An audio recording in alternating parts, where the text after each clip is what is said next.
Thanks for watching. I'm Margot Kinberg, and this is In the Spotlight, a closer look at a crime novel. Humor and wit can add a lot to a crime novel. It doesn't have to be slapstick humor or screwball humor either. Humor adds richness to a plot and can add some leaven to the story. Let's look at a story with some humor in it today and turn the spotlight on John Spoelstra's Who's Killing All My Old Girlfriends? Charlie North is a former Chicago-based journalist who now keeps a very popular blog. He's retired and moved to the Portland area where he writes his blog and enjoys the beach. He still misses his wife Joanna, who had died after 41 years of marriage, but he's not obsessed with his loss. He has begun to be reflective though, and he begins to wonder what would have happened if he'd stayed with one of his old girlfriends instead of marrying his wife. So he decides to track down his 3 former girlfriends and do a blog series on what happens. It doesn't turn out as planned. Charlie's first visit is to his first important girlfriend, Rhonda, who lives in Beverly Hills. The visit doesn't go well at all, and Charlie ends up with yogurt dumped on his head.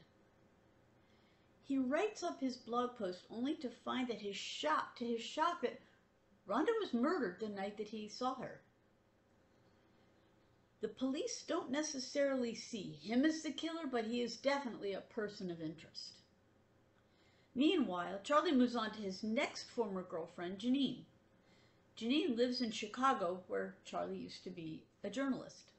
He doesn't actually speak with her, but he does track her down to a restaurant that she frequents with her husband. Not long after that restaurant visit, Janine too is killed, and once again, Charlie is a person of interest. Things get even worse when Charlie visits his 3rd former girlfriend, Yolanda, who now lives in Miami. He arranges to have dinner with her and her husband, only to have her husband threaten him. And then when Yolanda is murdered that night, Charlie's in even deeper trouble. With all 3 former girlfriends dead, and Charlie the only obvious connection among them, it's no wonder the police are more than interested in him.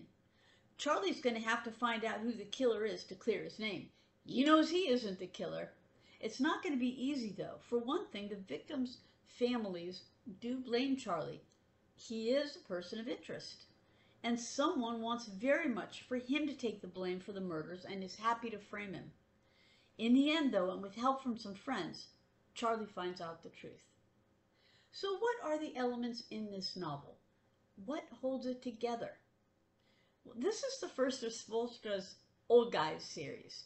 The main character is 72, so he's not as young or as healthy as he once was. Readers who enjoy reading about protagonists who are no longer in their 30s or 40s will appreciate this. What Charlie may lack in youth and strength, though, he makes up for in life experience. So, not only does he have a sort of advantage, but he and his friends have a chance to stay a step ahead of the people after him. The story is told from his perspective, too, first person past tense. So we see what it's like for him to no longer be young and to have some very dangerous people after you. There's plenty of humor in the novel, as I said. This is a novel with a lot of wit, but it's not slapstick. There are jokes, one-line comebacks, and so on, and Charlie's able to poke fun at himself. That doesn't mean that the book is light and frothy. There's violence in the novel, although it isn't gratuitous. Mostly it's off stage, and Charlie's in danger more than once. The book is reflective, though, with some interesting questions and blog pieces about what might have been the road not taken. What if I'd made this choice instead of that choice? These discussions don't weigh the book down, but they are thought-provoking.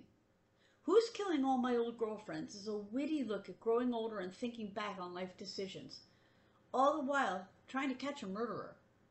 It features 3 former girlfriends, some very dangerous people, and a protagonist who's trying to stay alive while he makes sense of his life's choices. This has been In the Spotlight. I'm Margot Kinberg. Thanks for watching.